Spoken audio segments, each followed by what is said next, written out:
গত পর্বে দেখেছেন ইহানের বাবা মা হঠাৎ করে আক্রমণ করে মুহূর্তে উধাও হয়ে যায়। অজ্ঞান হয়ে পড়ে ইহান। সামনে আসে এক অজানা সত্তা আর রেখে যায় ভয়ঙ্কর এক চিঠি। এরপর ছায়া প্রস্তাব দেয়, আমার কথা মানলে বাঁচবে তোমার পরিবার। ইহান চিঠি নিয়ে রওনা দেয়, কিন্তু ভুল করে ঢুকে পড়ে ভিক্টোরিয়া বাড়িতে। ঠিক তখনই ছায়া বলে, ইহান তুমি ভুল করছো। ইহান বলে, আমাকে ক্ষমা করে দাও। ছায়া বলে, ক্ষমা তো কেবল মানুষই করে, আমি তো ছায়া, আমার কাছে আছে শুধু মৃত্যু। এই সব প্রশ্নের উত্তর জানতে দেখতে থাকুন অন্ধরাতের চিঠি। মঞ্জিল টিভি। আমাকে ক্ষমা করে দাও, আমি আর কখনোই ভুল করব না। তুমি যা বলবে আমি তাই করব, সেটা যতই কঠিন হোক না কেন। আমি তো এতদিন এই কথাটাই শুনতে চেয়েছিলাম। তবে মনে রেখো, এটাই শেষ সুযোগ। আর যদি ভুল করো তাহলে ক্ষমা পাবে না। আচ্ছা ঠিক আছে, আমি আর ভুল করব না, আমাকে মেরো না প্লিজ। তুমি কি করে ভাবলে আমি তোমাকে মেরে ফেলবো? না না, তোমাকে কখনোই মারবো না। তাই বুঝি? তাহলে যে সব ভয় দেখাচ্ছ সেগুলো? ওটাই তো রহস্য। তোমাকে মারবো না, তবে বাঁচিয়েও রাখবো না। ভুল করলে তোমার শরীরটা আমি নিয়ে নেব, কারণ এই শরীরটা আমার খুব প্রিয়। আমার শরীরটা তোমার প্রিয়? কিন্তু কেন? একটা চিঠিতে দেখেছিলাম তোমার মৃত্যু নাকি আমার জন্যই হয়েছে। এর মানে কি? হ্যাঁ, তুমি যা শুনেছ সত্যি। এটার পেছনে এক গভীর কাহিনী আছে। প্লিজ, আমি জানতে চাই, বলো।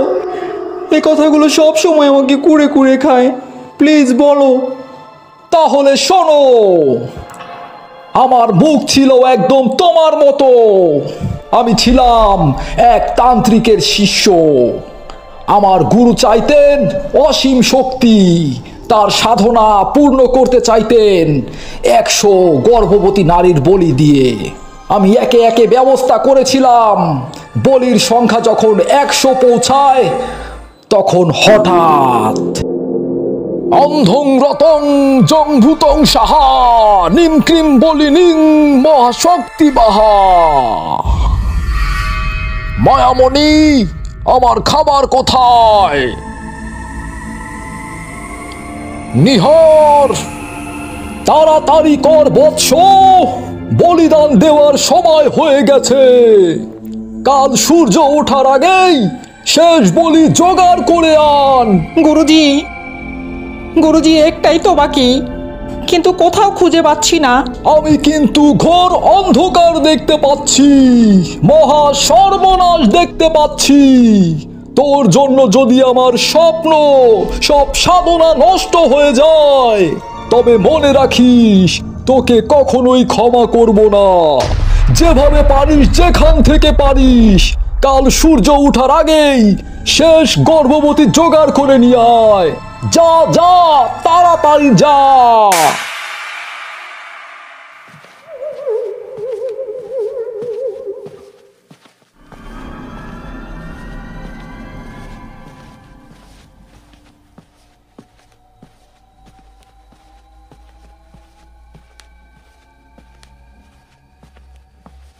এই তো একটা বাড়ি, দেখি তো এই বাড়িতে গর্ভবতী আছে কি না।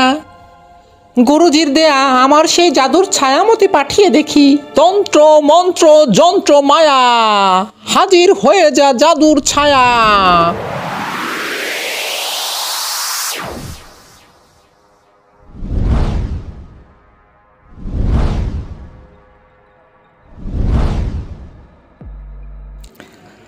আমাকে ডেকেছেন প্রভু? কি করতে হবে বলুন, আমি প্রস্তুত। তেমন কিছুই না, শুধু দেখে আয় এই বাড়িতে গর্ভবতী আছে কি না। ঠিক আছে প্রভু, একটু অপেক্ষা করুন।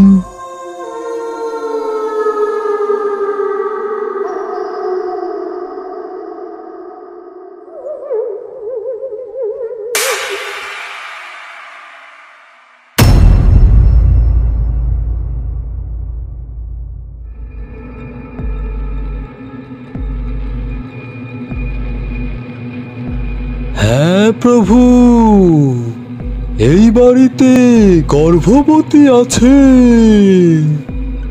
আর একটা খবরও আছে। এই বাড়ি আপনার গুরুজিরই বাড়ি। কি? এটা তুই কি বলছিস? তুই এটা কি করে বুঝলি? দেয়ালে গুরুজির ছবি দেখেছি। তাহলে তো ওই চিঠিটা ওই বাড়িতেই আছে, যে চিঠিতে লেখা আছে মহাশক্তি অর্জনের রহস্য। তাড়াতাড়ি চল, গুরুজি এসে গেলে সব শেষ হয়ে যাবে।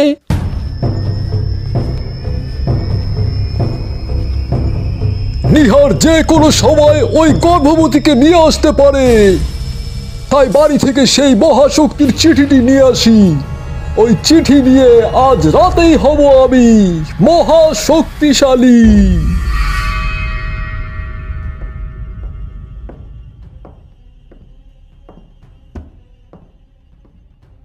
চিঠিটি কোথায়? কোথাও তো খুঁজে পাচ্ছি না। যে কোনো সময় গুরুজি চলে আসতে পারে। চিঠিটি চিঠিটি কোথায় পাবো? কোথায় যে রেখেছে চিঠিটি?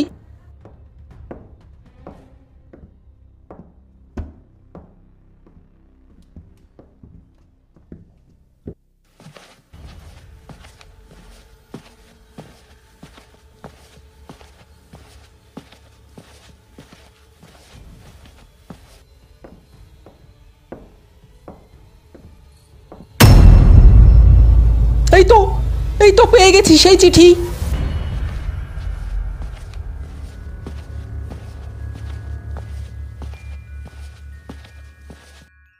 এখন আমি হব মহাশক্তিশালী, আর গর্ভবতীকে বলি দিয়ে পৃথিবী হবে আমার।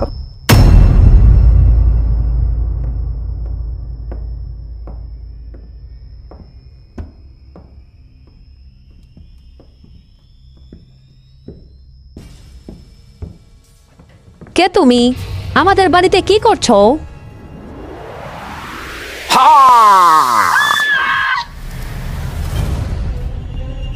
হ্যাঁ, আমি তোমাদের বাড়িতে তোমাদের বংশ নির্বংশ করছি। নিহার, তোর এত বড় সাহস!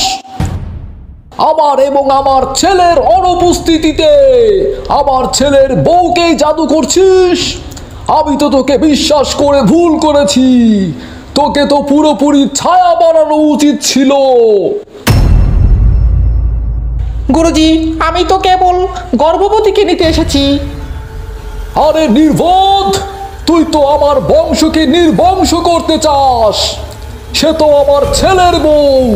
তোর শাস্তি হবে চরম। ইয়া অন্ধং রতং জং ভূতং সাহা নিহার কুলুং গতিশীলং সর্বকালের ছায়া হয়ে যা।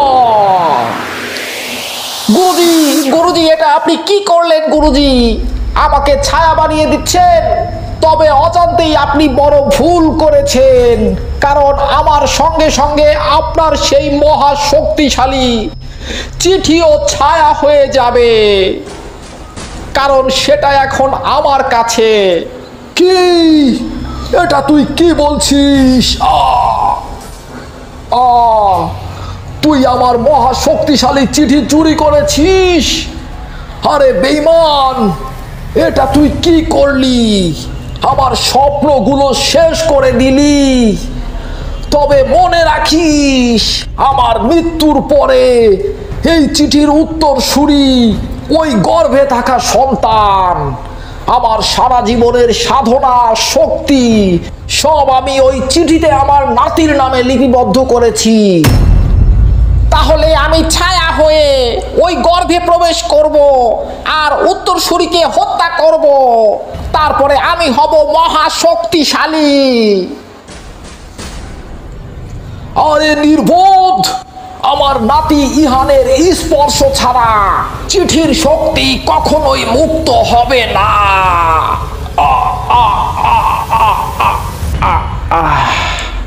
এটাই হলো সেই ভয়ঙ্কর কাহিনী। তুমি আমার চেহারা পেয়েছো কারণ আমি তোমার মায়ের গর্ভে প্রবেশ করেছিলাম, কিন্তু তোমাকে হত্যা করিনি কারণ তোমাকে ছাড়া চিঠি মূল্যহীন। তাহলে তাহলে সেই চিঠি কি রহস্য? আমি তো সেটাই আমার নাম দেখেছিলাম। হ্যাঁ, এটাই হলো সেই অন্ধরাতের চিঠি। ইহান, এখন তুমিই পারো ওই চিঠির শক্তিকে মুক্ত করতে। আমি? তাহলে চিঠিটায় এমন কি লেখা আছে? চিঠিতে এখনো সব সত্যি উন্মোচন হয়নি, টু বি কন্টিনিউড। কিন্তু যা আসছে তা কল্পনাকেও ছাড়িয়ে যাবে। জানতে চোখ রাখুন মঞ্জিল টিভিতে।